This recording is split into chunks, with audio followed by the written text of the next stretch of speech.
नमस्कार, मी अभिजित करंडे. माझा विशेषमध्ये आपल्या सगळ्यांचं स्वागत. आग का क्या है, पल दो पल में लगती है, लेकिन बुझते बुझते एक जमाना लगता है. कैफ भोपालींच्या या ओळी आठवण्याचं कारण आहे सध्याची महाराष्ट्राची अवस्था. फुले शाहू आंबेडकरांच्या महाराष्ट्राची अवस्था. उदारीकरणानंतर देशानं महाराष्ट्रानं प्रगतीची 7 शिखरं संपादन केली. घरावर, झोपडीवर, खोपटावर डिश टीव्ही आकाशाकडे तोंड करून वारं पिऊ लागल्या. अमेरिकन सिरियल्स आणि ऑस्ट्रेलियन मास्टर शेफनं स्वयंपाकघर काबीज केलं. 3G 4Gमुळे पिंट्याला किंवा पिंकीला खेळाच्या ग्राउंडवरून जाऊन शोधण्यापेक्षा फक्त मिस्ड कॉलवर काम भागू लागलं. बंगलोर दिल्लीचे पाहुणे 2 तासाच्या फ्लाईटच्या अंतरावर आले. लग्न वेबसाईटवर ठरू लागली. मित्र फेसबुकवर मिळू लागले. ट्रोलिंग ट्विटरवर होऊ लागलं. जग डिजिटल झालं म्हणताना समान संधी, शिक्षण आणि नोकरीच्या प्रश्नांनी मात्र महाभयंकर स्वरूप धारण केलं. उद्योगासाठी जमिनी गेल्या. ज्यांच्या राहिल्या त्यांच्या घरातली तोंड वाढली आणि शेतकरी अल्पभूधारक झाला. भविष्याच्या चिंतेनं वर्तमान अस्वस्थ आहे आणि त्यामुळेच कालपर्यंत घट्ट असलेली महाराष्ट्राची सामाजिक वीण उसवत चालल्याची चिंता सतावू लागली आहे. प्रश्न, भावना समजून घेण्याऐवजी, रॅशनली विचार करण्याऐवजी, एकमेकांना मदत करण्याऐवजी शंका आणि प्रश्नचिन्हांनी विश्वासाला भोंगा लागलाय, ज्याचं उदाहरण नाशकात बघायला मिळालं. 24 तास नाशिक धगधगत होतं. त्यामुळेच प्रश्न निर्माण झालाय, समाजात निर्माण होऊ पाहणारी तेढ कशी कमी करायची. आणि याच विषयावर चर्चा करण्यासाठी आपल्यासोबत आहेत माजी गृहराज्यमंत्री सतेज पाटील, भाजप आमदार राम कदम, रिपाईचे नेते अविनाश महातेकर आणि समाजवादी नेते कुमार सत्तरशी. सुरुवातीला माजी गृहराज्यमंत्री सतेज पाटील आपल्यासोबत. सतेज पाटीलजी, तुम्ही ही परिस्थिती बघितलेली आहे. महाराष्ट्रानं अशा काही घटना 1-2दा बघितलेल्या नाहीत. मग आत्ताची स्थिती जी आहे ती ऐतिहासिक स्थिती निर्माण झालेली आहे. प्रत्येक समाज पुढे आलेला आहे, तो रस्त्यावर येतो आहे, तो आपल्या मागण्या मांडतो आहे, ज्या रास्त आहेत, ज्यांचा विचार साकल्यानं आणि अतिशय संवेदनशीलतेनं करणं गरजेचं आहे. मात्र आता अस्वस्थता जी आहे प्रत्येकाच्या मनातली ती वाढू लागलेली आहे. तर आता ही जी तेढ निर्माण होऊ पाहते ती कमी करण्यासाठी महाराष्ट्रातल्या नेत्यांनी किंवा राजकारण्यांनी किंवा धुरीणांनी काय करणं गरजेचं असं तुम्हाला वाटतं?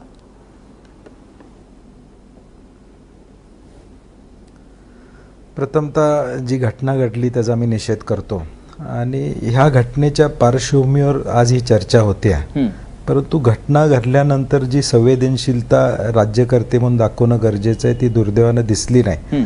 आणि एकूण या घटनेचा क्रम बघितल्यानंतर आपल्याला लक्षात येईल की ह्या घटनेचा वनवा जो पेटला तो कशामुळे पेटला हे आपण सर्वांनी जाणलेलं आहे. आणि म्हणून अशा वेळी ज्यावेळी घटना घडते त्यावेळी राज्यकर्ते म्हणून, मंत्री म्हणून भूमिका या व्यवस्थित असल्या पाहिजेत. आपण काय बोलतो याच्यावर फार बंधन असलं पाहिजे असं माझं व्यक्तिगत मत आहे. आणि अशा घटना घडल्यानंतर जे वातावरण होतं ते वातावरणात निवळण्यासाठी जे उपाययोजना करणं गरजेचे आहेत त्या मला वाटते महत्त्वाचे आहेत आज असं मला वाटतंय. आणि महाराष्ट्रामध्ये एक वेगळं वातावरण होत आहे. आणि हे भविष्य काळातल्या दृष्टीने विचार आपण केला तर भविष्य काळातल्या राज्याच्या हिताचं वातावरण आहे असं मला तरी वाटत नाही. पण नेमकं काय करणं गरजेचं होतं असं तुम्हाला वाटतंय? म्हणजे हे असं सगळं झालं नसतं? नाही, ही ज्यावेळी घटना घडली त्याची तक्रार नोंदवण्यात आली, ह्या सगळ्या गोष्टी घडल्यानंतर जे आंदोलन सुरू होतं त्या ठिकाणी मुळात मी गृह खातं सांभाळलेलं आहे. मुळात मंत्री म्हणून तिथं जाणं आणि अधिकाऱ्यांनी हाताळणं ह्यात प्रचंड फरक होता. आणि पालकमंत्री तिथं गेले, त्यांचं वक्तव्य आणि त्या वक्तव्याची नंतर उमटलेली पडसाद ही आपण सर्वांनी बघितलेलं आहे. आणि म्हणून मी मगाशी म्हटलं तसं संवेदना यातल्या महत्वाच्या आहेत की आपण कुठल्या पद्धतीने या गोष्टीला सामोरं गेला पाहिजे, शासन म्हणून कशा पद्धतीनं ही परिस्थिती हाताळली पाहिजे. मला वाटतं ही परिस्थिती हाताळण्यामध्ये कुठेतरी चूक झालेली आहे हे एकूण वातावरण लक्षात येतं. राम कदमजी, आता गृहराज्यमंत्री होते सतेज पाटील, ते म्हणतायत की आता चूक झालेली होती. ठीक आहे, विरोधक आहेत म्हणून आपण सध्या खरं तर हा कार्यक्रमाचं शीर्षक बघितलं तर तुमच्या लक्षात येईल की कशी तेढ कमी करायची. आपण हा विषय मुद्दाम घेतलेला आहे कारण महाराष्ट्रामध्ये अस्वस्थता आहे. त्यामुळे राजकीय आरोप प्रत्यारोपांकडे मी आज खरं तर फार त्याच्यावरती जाणार नाही किंवा मी तुम्हालाही विनंती करेन. त्याचं कारण असं आहे की सध्या अशा प्रकारचे राजकीय आरोप प्रत्यारोप केल्यामुळं कदाचित टीव्ही बघताना थोडंसं बघणाऱ्यांना बरं वाटेल किंवा चर्चा घेणाऱ्याला त्यामध्ये थोडीशी खुशखुशीतपणा येईल असं वाटेल, पण तसं करणं योग्य नाहीये. महाराष्ट्राची सध्याची स्थिती तशी नाहीये. तर आता हे जे बिघडलेलं वातावरण जे आहे ते वातावरण योग्य रस्त्यावरती आणण्यासाठी, ट्रॅकवर आणण्यासाठी काय करणं गरजेचं आहे?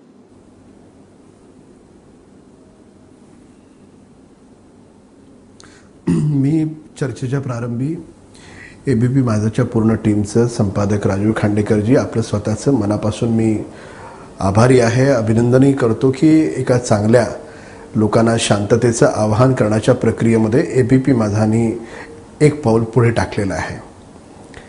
आणि खरंच हा विषय काही राजकारणाचा होऊ शकत नाही.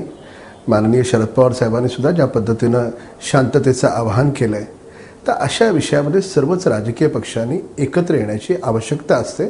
आणि अगदी अशाच प्रकारचा अप्रोच एबीपी माझाने घेतला आहे. या गोष्टीचं मनपूर्वक मी अभिनंदन पुन्हा एकदा करतो. जे काही माझे मित्र, माझे गृहराज्यमंत्री सतेज पाटील म्हणाले, त्यांनी गृहराज्यमंत्री म्हणून निश्चितपणे चांगलं काम केलंय. पण एक गोष्ट आपण लक्षात घ्यायला पाहिजे की ही अशा प्रकारची ही दुर्दैवी आणि संतापजनक घटना कोणत्याही राजकीय पक्षाच्या कार्यकर्त्याला हृदयापासून या घटनेचा अत्यंत ज्याला निषेध जेवढा करावा तेवढा कमी अशा प्रकारची घटना आहे. राग येणं स्वाभाविक आहे. पण सरकार म्हणून हाताळत असताना अत्यंत संवेदनशील पद्धतीनं या घटनेला आपण हाताळण्याचा प्रयत्न केला आहे. आरोपींना आपण सोडलं का? आरोपींना आपण ताबडतोब पकडलंय.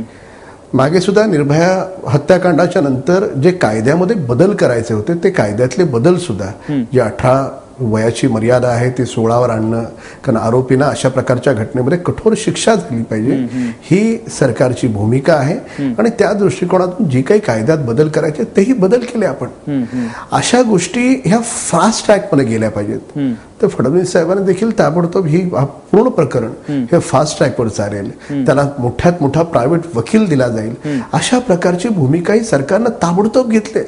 तर त्याच्यामुळे सरकारनं या घटनेमध्ये कुठेही, ज्याला आपण सरकार म्हणून ज्याला आपण कारवाई करणं म्हणतो, त्याच्यामध्ये कुठेही कसूर सोडलेला नाही.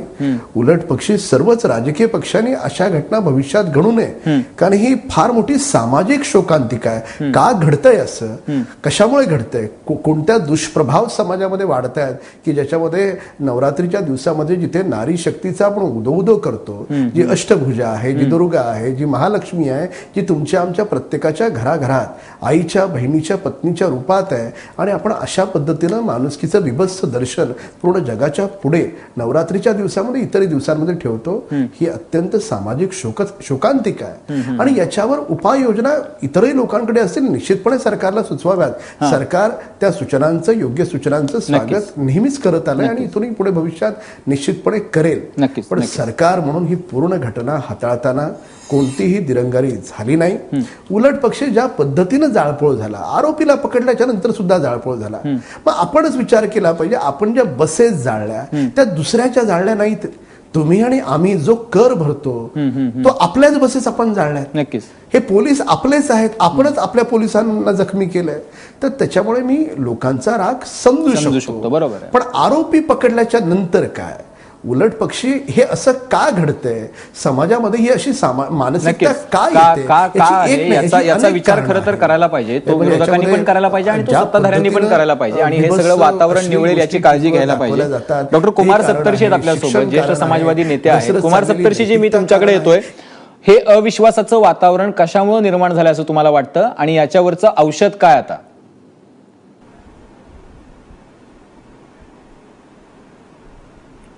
एक तर काही गोष्टी आपण फॅक्ट्स म्हणून मान्य केल्या पाहिजे. महाराष्ट्र हा अत्यंत जातीवादाचा कहर असलेला प्रांत आहे. आपण बिहारला बोलतो, पण महाराष्ट्राचं आत्मपरीक्षण कमी झालंय. नंतर जी पुरोगामी मंडळी आहेत, त्या पुरोगामी मंडळीमध्ये 2 गट आहेत. एक जाती अंत व्हावा, कारण जातीमधून या फ्रॅक्चर नैतिकता बाहेर पडतात की मुलगी कोणाची आहे त्याच्यावर आम्ही रिॲक्ट होणार. आम्ही मुलींवर अत्याचार झाला, स्त्रीवर अत्याचार झाला असं विचार करत नाही. म्हणून सर्वांना मिळून एक नीतिमत्ता नाहीये. माझ्या जातीची वेगळी आहे, माझ्या जातीची मुलगी नसेल तर एवढी जाळपोळ एवढं झालं नाही. कारण आमच्या नगर जिल्ह्यामध्ये नेवासाला एक मोठं हत्याकांड झालं, खर्ड्याला झालं, तर त्यावेळेला हा आविष्कार दिसला नाही. तर हे लक्षात घेतलं पाहिजे. संताप असेलच, ज्या अर्थी जाळपोळ करतात त्याचं, पण हा संताप एका वेळेला असतो एका घटनेला, आणि समान घटनेला दुसऱ्या वेळेला नसतो. याचा अर्थ काय तो आपल्याला काढता आला पाहिजे. पण आणि पण म्हणून कुमार सप्तर्षीजी, मी तुम्हाला महाराष्ट्राचा थोडंसं थांबून यासाठी जातीचे विचारतो मोर्चे की निघले, हा जो म्हणजे प्रत्येक जण आपल्या आता हा जो एक विभाजित पुरोगामित्व जे आपल्याकडे तयार झाले, तो कशाचा परिणाम आहे, कशामुळे झालाय? मग ते आपली तर संस्कृती किंवा आपली परंपरा अशी नाहीये महाराष्ट्राची. नाही, जातीग्रस्त पुरोगामी आणि जाती अंताचे पुरोगामी अशा दोन लाईन मध्ये जातीग्रस्त लोकांनी जातीय समीकरण केली. ती कृत्रिम होती, ती आता टिकणार नाहीत अशी आता अवस्था आली. आणि महाराष्ट्राची पॉलिटिकल मोरॅलिटी, सोशल मोरॅलिटी हे आणि बॉडी पॉलिटी हे सगळं फ्रॅक्चर व्हायला लागलेले. म्हणजे किती तकलिफी उपाय होते. खरा उपाय आहे की जाती अंतातून आपला समाज बाहेर पडेल, तेव्हा आपण वर्गीय समाज होऊ. आणि मग गरीब हे मराठा असोत किंवा दलित असोत, यांची एकी करण्याकडे प्रयत्न झाला पाहिजे. दलित मराठा, दलित गरीब आणि मराठा गरीब याच्या जीवनात काही फारसा फरक नसतो. बरोबर. अपमान, जुनी अस्पृश्यता, जुनी मानसिकता, ह्या काही गोष्टी असतात. तर हे सगळं काढण्यासाठी प्रबोधन करावं लागतं आणि याच्यामध्ये एकमत व्हावं लागतं. मला म्हणूनच कुमार सप्तर्षीजी म्हणूनच मला तुम्हाला विचारायचं आहे. थोडं पुन्हा एकदा थांबवतो तुम्हाला, आपण घटनांकडे पाहू. तुम्हाला थोडं पुन्हा एकदा थांबवतो आणि मी विचारतो की आपलं सोशल जे आरोग्य आहे, आपलं जे सामाजिक आरोग्य आहे, ते फ्रॅक्चर झालं हे आता आपण सगळ्यांनी मान्य केलेलं आहे. तुम्ही औषध सांगता आहात की सगळ्यांनी मॉरली, पॉलिटिकली आणि सोशली ज्या लोकांचा प्रभाव आहे त्यांनी पुढे यायला पाहिजे. पण गेल्या काही काळामध्ये असं दिसतं आहे की पुढे यायला लोक घाबरत आहेत. ज्यांची बोलण्याची हिंमत आहे, ज्यांनी बोलायला हवंय, ज्यांनी कृती करायला हवी आहे, ते पुढे येताना दिसत नाहीयेत. मग अशा वेळेला या सगळ्या परिस्थितीवरती औषध काय?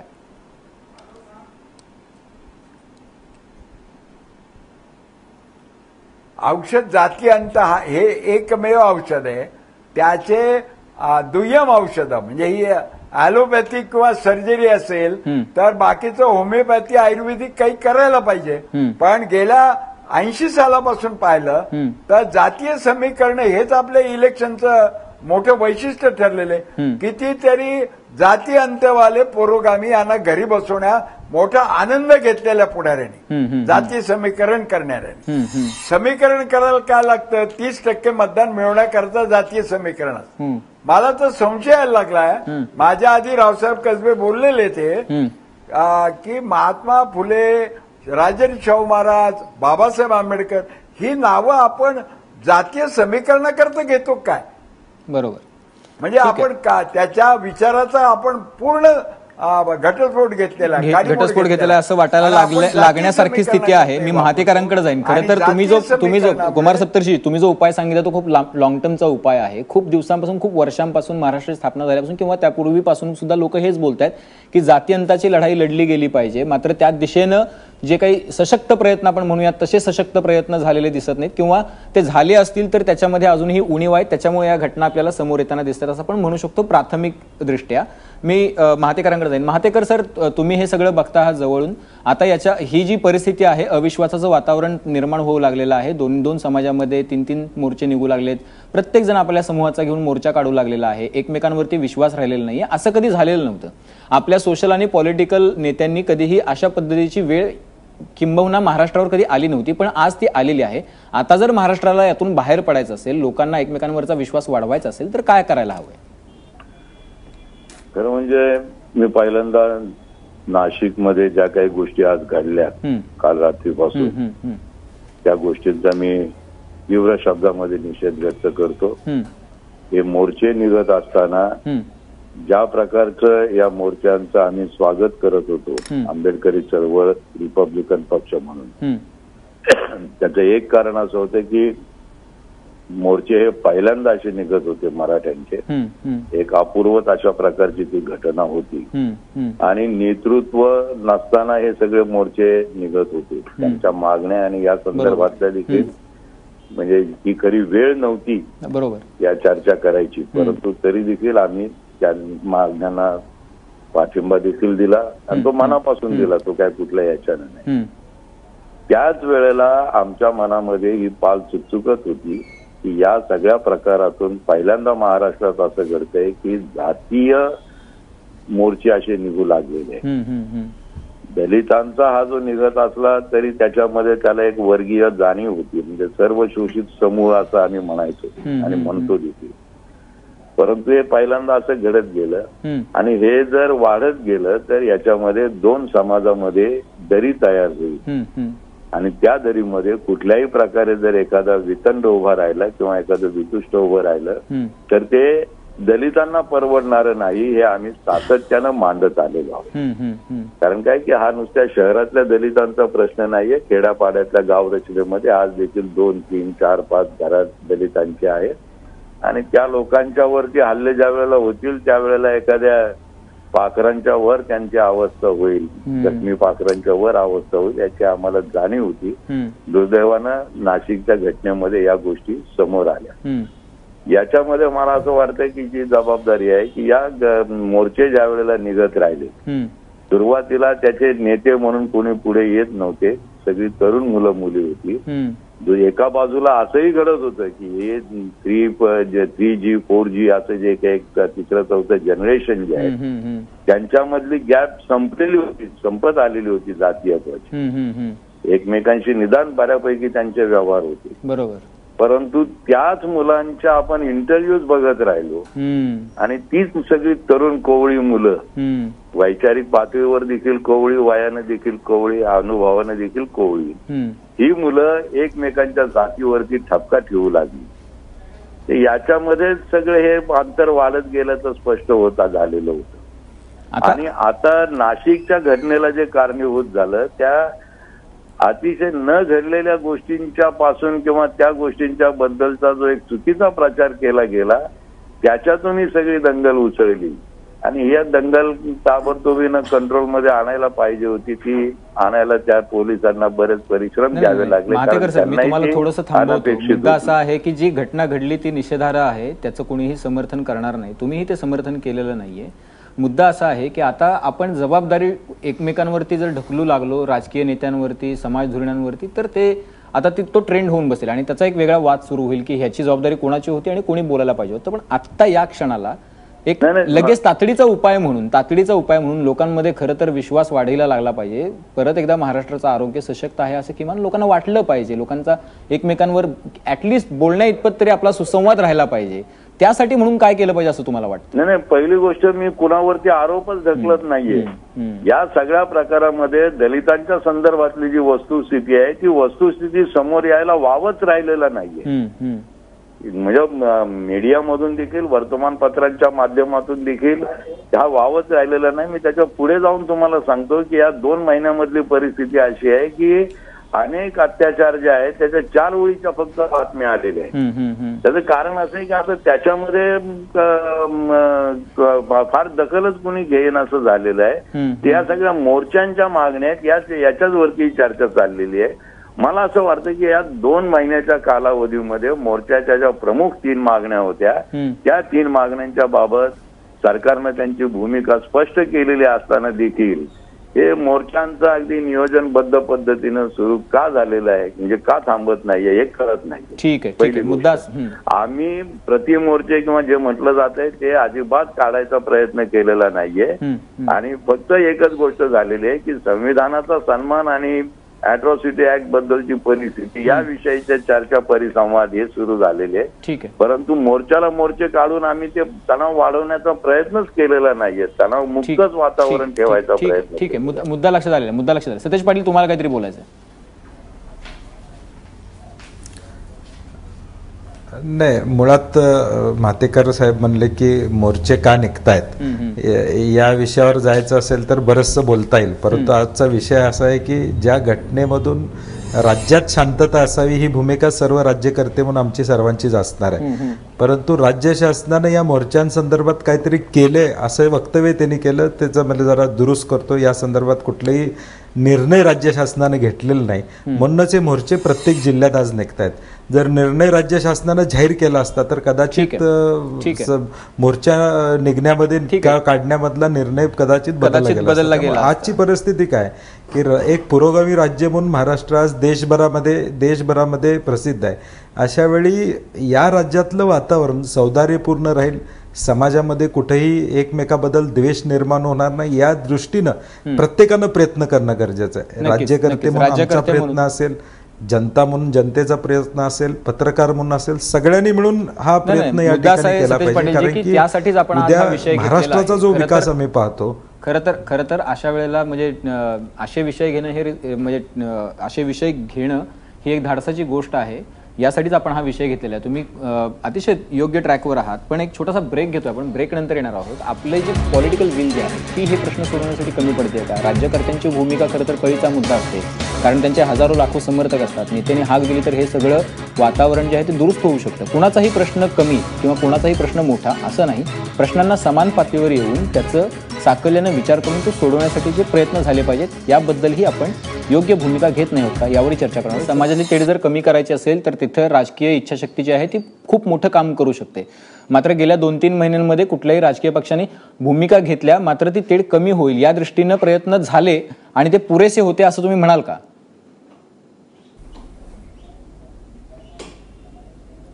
नाही, निश्चितपणे सर्व राजकीय पक्षांनी हे प्रयत्न केलेले आहेत की या मराठा मोर्चाच्या पार्श्वभूमीवर हे मूक मोर्चे शांततेने पार पडावेत यासाठी सगळ्याच राजकीय पक्षांनी त्या भूमिका घेतलेल्या आहेत.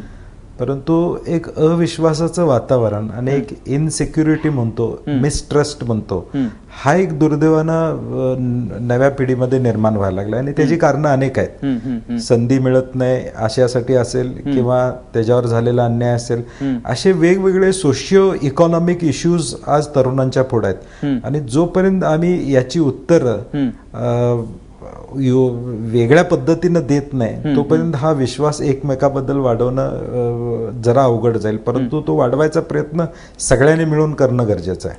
नाही सतीश पाटील, मला पुन्हा एकदा तुम्ही अतिशय मुद्द्यावरती बोट ठेवलं की मिसट्रस्ट निर्माण झालेला आहे, थोडासा प्रॉब्लेम कुठेतरी क्रिएट झालेला आहे आणि तरुणांच्या मनामध्ये ही भीती आहे. आता विश्वास निर्माण करण्याची आपल्याला एक खूप मोठी जबाबदारी आपल्यावरती आहे. तर मुद्दा असा आहे की हे सगळं थांबवण्यासाठी म्हणून आता लोकांमध्ये आणि नेत्यांमध्ये पण एक वोट बँकेला धरून भीती आहे की आपण काही जर एखाद्या दिशेने बोललो आणि तो जर विचार नाही पटला समाजाला आणि त्याचे जर वेगळे पडसाद उमटायला लागले तर म्हणूनच का राजकारणी शांत बसतात किंवा थोडे आस्ते कदमची भूमिका घेतात असं म्हणायचंय? नाही, असं काही नाही. समाजातल्या प्रत्येक प्रश्नावर राज्यकर्ते आपली भूमिका मांडत असतात. समाजातल्या कुठल्याही घटकावर अन्याय झाला तर राज्यकर्ता आपली भूमिका मांडून त्याला न्याय मिळवून देण्याचा प्रयत्न करतच असतो. परंतु ही न्याय मिळवून देण्याची प्रक्रिया थोडी लांबली की मग अविश्वासाचं वातावरण निर्माण होतं आणि कदाचित या वातावरणाचे परिणाम आज आपण सगळेच जण भोगतोय का अशी परिस्थिती निर्माण झाली. आणि म्हणून मी म्हटलं की जो घटक वंचित आहे त्या घटकाला तो रिझल्ट मिळत नाही तोपर्यंत हे अविश्वासाचं वातावरण राहणार आहे. कारण की मला काहीतरी पाहिजे ही भूमिका आहे आणि मला ते मिळालेलं नाही ही भूमिका जोपर्यंत स्पष्ट होत नाही तोपर्यंत या अविश्वासाचं वातावरण कमी होणं अवघड आहे असं माझं मत आहे. आणि हे करण्याचं काम आपण भविष्यकाळात केलं तरच एकूण व्यवस्था व्यवस्थित होईल. पण आपल्याकडे एक व्यवस्था आहे आणि त्याच्यामध्ये प्रोसिजरला काही काळ लागतो. त्याच्यामुळे जर हा विश्वास आपण त्यांच्यामध्ये निर्माण करून दिला की ह्या आपल्या एकूण राजकीय आणि सामाजिक आणि आपली जी प्रशासनिक व्यवस्था आहे त्याच्यामध्ये ही गोष्ट व्हायला ही एक टाइम फ्रेम आहे. या टाइम फ्रेममध्ये तो हा प्रश्न सुटू शकतो. हा विश्वास दिल्यानंतर सुद्धा लोक शांत होणार नाहीत किंवा तो विश्वास आपण कमावू शकणार नाही असं वाटतं तुम्हाला? कारण तुम्ही पण सत्तेत होतात, तुम्ही 15 वर्ष सत्तेत होतात म्हणून मी हा प्रश्न. नाही, आज आश्वासनावर आश्वासनावर लोक आज थांबणार नाहीत अशी परिस्थिती आहे. रिझल्ट ओरिएंटेड लोक झालेले आहेत. आज सोशल मीडियाचा प्रभाव प्रचंड प्रमाणात आहे, तंत्रज्ञानाचा प्रभाव आहे. आज एका इंटरनेटच्या क्लिकवर लाखो गोष्टी तरुणांच्या पुढे पडत आहेत आणि 50 वर्षापूर्वीचा समाज आणि आजच्या समाजाची तुलना आपण करू शकणार नाही. आज रिझल्ट पाहिजे प्रत्येकाला आणि तो रिझल्ट जोपर्यंत देत नाही तर तो विश्वास निर्माण होणार नाही. आणि म्हणून रिझल्ट मिळाला तर मला वाटतं हे वातावरण महाराष्ट्रातलं निवळेल अशी मला स्वतःला खात्री आहे एक तरुण म्हणून. ठीक आहे. एक तरुण म्हणून तुम्हाला खात्री आहे. आपण सगळेजण त्याच दिशेनं आशेनं पाहतोय. खरं तर राम कदमजी, मी तुमच्याकडे येतो. शेवटची 2 मिनिटात आपल्याकडे. मुद्दा असा आहे की आता तो विश्वास कमावण्यासाठी सरकारला रिझल्ट ओरिएंटेड व्हावं लागेल असं म्हणतात सतेज पाटील. तर तुम्ही असा विश्वास देता का सरकारच्या बाजूने की हा प्रश्न जो आहे तो लवकरात लवकर तडीस लागेल, त्याच्यामुळे लोकांनी थोडंसं शांत राहावं, थोडंसं संयमानं घ्यावं आणि स्वतः मुख्यमंत्री पुढे येऊन हे सांगणार आहेत का की हा विषय इतक्या दिवसांचा आहे, इतके दिवस त्याला लागू शकतात, ही आपली व्यवस्था आहे आणि या टाइम फ्रेममध्ये तो प्रश्न सुटेल, म्हणजे एक समाजामध्ये पण एक संदेश जाईल, मेसेज जाईल आणि विश्वास निर्माण होईल की हो आपलाही प्रश्न सुटणार आहे.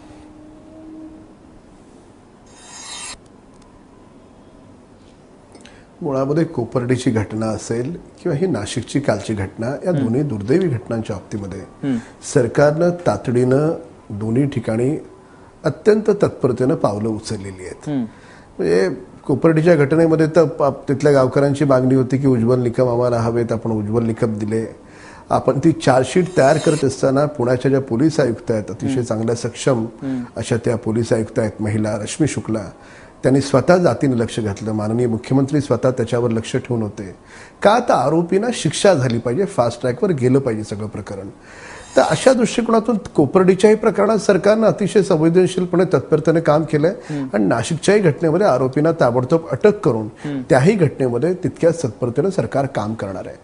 विषय असा येतो की आमच्या मित्रांनी सतेज पाटलांनी मराठा मूक मोर्चाचा विषय काढला. अत्यंत शिस्तबद्ध हे मोर्चे निघत आहेत. मी देखील मराठा समाजाचा आहे, ते देखील मराठा समाजाचे आहेत. राजकारण या निमित्तानं करायचं नाही, पण राजकारण कुणी केलंय? निवडणुकीच्या पूर्वी मुद्दामून आरक्षण एक मत डोळ्यासमोर ठेवून कुणी आणलंय हे पूर्ण महाराष्ट्राला माहिती आहे. मग ते मुस्लिम आरक्षण असेल, मराठा आरक्षण असेल, या सगळ्या गोष्टी कशा निवडणुकीला डोळ्यासमोर ठेवून अगोदरच्या सरकारनं केल्या. हा काही विषय आजचा असू शकणार नाही, पण दुर्दैवानं त्यावेळेस राजकारण झालं. पण माननीय मुख्यमंत्री देवेंद्र फडणवीस साहेब या कोणत्याही गोष्टीचं राजकारण करू इच्छित नाहीत. जे सतीश पाटील म्हणाले की रिझल्ट ओरिएंटेड काम करणारे असे ते मुख्यमंत्री आहेत. अत्यंत तातडीनं त्यांनी स्वतः सह्याद्री चॅनलवर सरकारची सकारात्मक असणारी भूमिका स्पष्ट केलेली आहे. काही गोष्टी न्यायालयाच्या कक्षेत असल्याच्या नंतर त्याला मर्यादा येतात. मुद्दा लक्षात आला. आपण जर परत त्याच्यामध्ये गेलो तर सतेज पाटलांना पण बोलायचंय. मुद्दा असा आहे रामकदमजी, मी तुम्हाला थोडंसं मला राम कदमांना विचारायचं की आम्ही दिलेला हा निर्णय त्यांना अमान्य आहे का? मराठ्यांना मुस्लिमांना दिलेलं आरक्षण हे चुकीचं आहे असं त्यांचं म्हणणं आहे का? आजपर्यंत हा झाला नव्हता तो निर्णय आम्ही त्या ठिकाणी घेतला, परंतु कोर्टामध्ये कोण गेलं आणि त्याला स्थगिती कुणी मिळवली याचं आत्मपरीक्षण त्यांनी करणं गरजेचं आहे. ठीक आहे. मुद्दा लक्षात आलेला आहे. निर्णय कोणालाही अमान्य नाहीये, कारण प्रश्न सर्वांचे आहेत. मी शेवटचा एक मिनिट आहे. मला एवढंच म्हणायचं होतं. विषय अभिजित फक्त अभिजित एक 10 सेकंद घेतो. निवडणूक उद्या आहे आणि आज जर काँग्रेस राष्ट्रवादी जाहीर करत असेल आरक्षण, तर महाराष्ट्राला कळतंय मतांसाठी करताय. 15 वर्ष न करता निवडणुकीच्या आदल्या महिन्यात तुम्हाला कसं सुचतं? एक वर्षापूर्वी राणे कमिटी नेमली होती. 1 वर्ष राणे कमिटीनं यामध्ये लक्ष घातलं आणि निर्णय घेतलेला आहे. तो मतासाठी घेतलेला निर्णय नाही, तर मराठा आणि मुस्लिमांना न्याय मिळावा यासाठी घेतलेला. मे 2014 मध्ये निवडणुका होत्या. आपण स्वतः सतेज पाटील साहेब बघा, मे 2014 मध्ये निवडणुका लागल्या आणि दोन्ही आरक्षण आपण केव्हा जाहीर केलेत? हा निव्वळ राजकीय मतांना डोळ्यासमोर ठेवून केला गेलेला निर्णय होता काँग्रेसचा, राष्ट्रवादीचा. हरकत नाही. आमचं सरकार मात्र राजकारण जर होत राहिलं तर हा वेळ आपल्याला पुरा पडणार नाही. आपण अशी चर्चा करत राहिलो तर आपल्याला खूप वेळ लागेल. खरं तर मला शेवटची 30 सेकंद आहेत आणि मला कुमार सप्तर्षींकडे जायचं. कुमार सप्तर्षीजी, पुन्हा एकदा विचारतोय, कितपत आशा वाटते की हे सगळं वातावरण निवळेल? आणि दुसरी महत्वाची गोष्ट की नेमकं काय झालं पाहिजे? 30 सेकंद आहेत आपल्याकडे.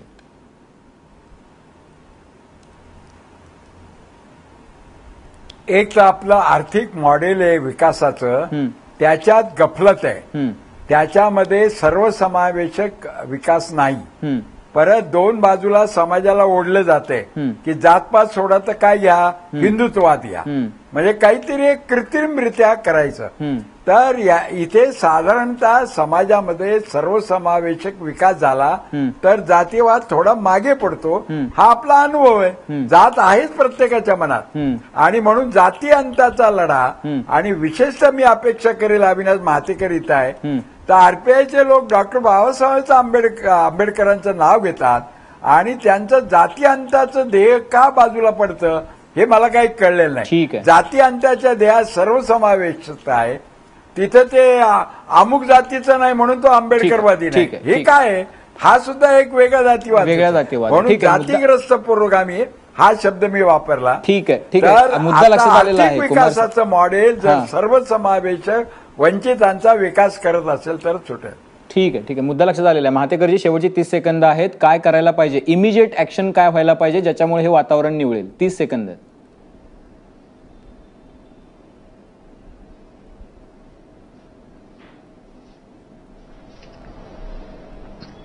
नाही, याच्यावरती आता ताबडतोबीनं सरकारनं सुरुवात केलेली आहे. माझ्या माहितीप्रमाणे मराठा आरक्षणाच्या संदर्भातली एक महत्वाची बैठक 2-3 दिवसापूर्वी पार पडली. त्याला प्रमुख मरा नेते देखील होते, सरकार देखील होतं. आणि आपल्या प्रोसेस, आपल्या प्रक्रियेमध्ये ज्या ह्या मागण्या पुढे आलेल्या आहेत त्या सर्व मागण्यांच्या वरती निर्णय घ्यायला उशीर लागणार ही वस्तुस्थिती आहे. आणि तरी देखील आता त्यातल्या कायदेशीर बाबी पूर्ण करण्याचं काम सुरुवात झालेलं आहे.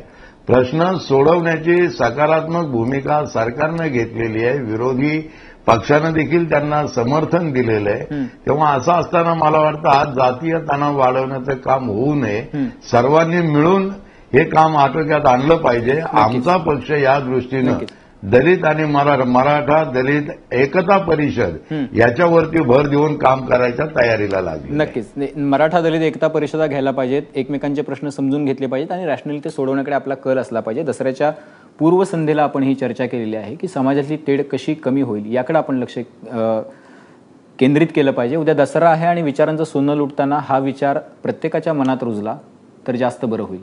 या चर्चेसाठी आपल्याला सगळ्या मान्यवरांनी वेळ दिला त्याबद्दल धन्यवाद. आपण पाहत राहा एबीपी माझा.